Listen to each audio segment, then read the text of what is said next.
तू त्यांच्यामध्ये पडू नकोस, कळलं? त्यांच्यासाठी तू निर्णय घ्यायचा नाहीस. यांच्या दोघांमध्ये ढवळाढवळ करण्याचा आपल्या कुठला अधिकार नाही, कळलं?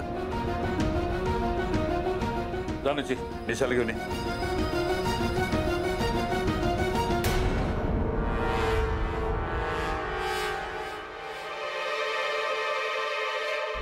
नको तिथे बरा समजूतदारपणा येतो तुमच्याकडे. हा अहो तुमची बायको सकाळपासून संताप संताप करता, जीव मारून जगता ती. ता नाही तुमका दिसत, तुमका बरा त्या निशाचा पुळखोईल.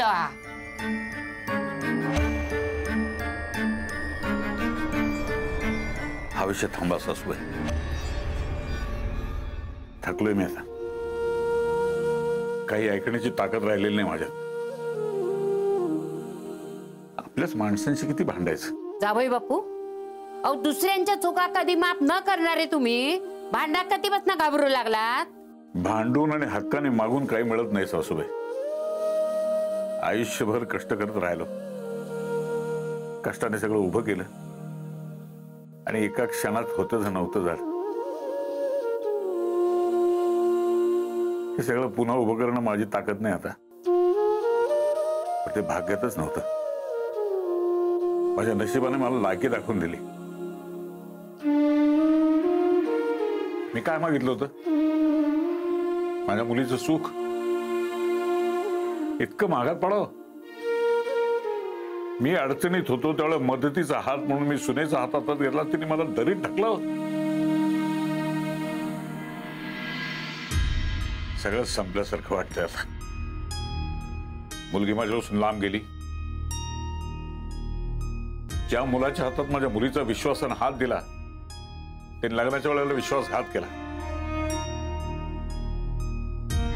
एक लाचार बाप अशा वेळेला काय करू शकतो? थकलो मी सरे, मी हारलो. आपल्याच माणसाने हरवलं आपल्याला. सुनेनं जावयानं फसवलं मला. आपल्या पोरांना अशा जोडीदारांसमोर आयुष्य घालवायचंय?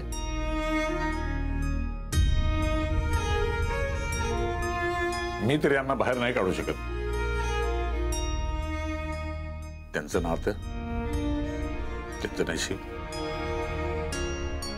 जे नशिबात असणार ते त्यांना भोगायला लागणारच आहे. आणि त्यांच्याबरोबर आपल्यालाही. मनाची तयारी कर सर. अजून खूप परीक्षा वाटायला यायच्यात आपल्या. यातून मार्ग निघणं मुश्किल आहे माझ्या दृष्टीनं. अजून खूप भोग भोगायचे, खूप भोग.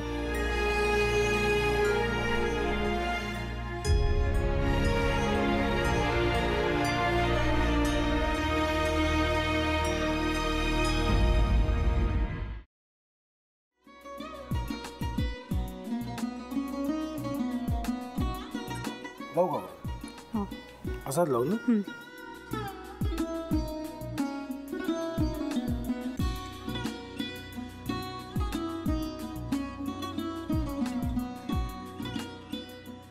आता काय करायचंय? आता आपण ड्राय स्टफिंग दुसरं काय करणार आपण त्यात? आपण ह्याच्यात मेयोनीज न टाकता बाकीचे सगळे साहित्य टाकायचे. अच्छा, हे सगळं. ऋतू, माझा तर विश्वासच बसत नाहीये. म्हणजे अगं बहिणी आमचं लग्न व्हावं म्हणून किती प्रयत्न करत होते आणि ते सगळं करताना की शिवच्या आम्हाला माहिती पुरवते. नाही, मला नाही वाटत. गौरी खूप चांगली असतो म्हणून तुला सगळं जगत चांगलं दिसतं, पण शिव उगाच बोलला असेल का? त्याच्यावर विश्वास नाहीये का तुझा? शिववर पूर्ण विश्वास आहे मी तुम्हाला, पण तो आता हे जे काही करतोय ना, म्हणजे निशा बहिणी समोर त्या राधिका सोबत फिरण्याचं नाटक वगैरे, ते त्याचा काही उपयोग होणार नाहीये. अगं असं कसं म्हणतो? अगं नीलिमा, जतीन भाईंचा कॉल आहे. हो माहितीये, रिसीव कर ना. अगं बघ, कट झाला. आता तू रिसीव केला नाहीस म्हणून ते मला करतील. अब पुन्हा आला बघ, घे बघू. पण हे एक ना एक दिवस घडणारच होतं. आता मला कळलं तुम्ही 2 दिवस झाले काय सांगत होता ते. बनू हे संकेत असतात आणि हे ठरवून येत नसतात. मी बाहेर तुमची वाट बघते.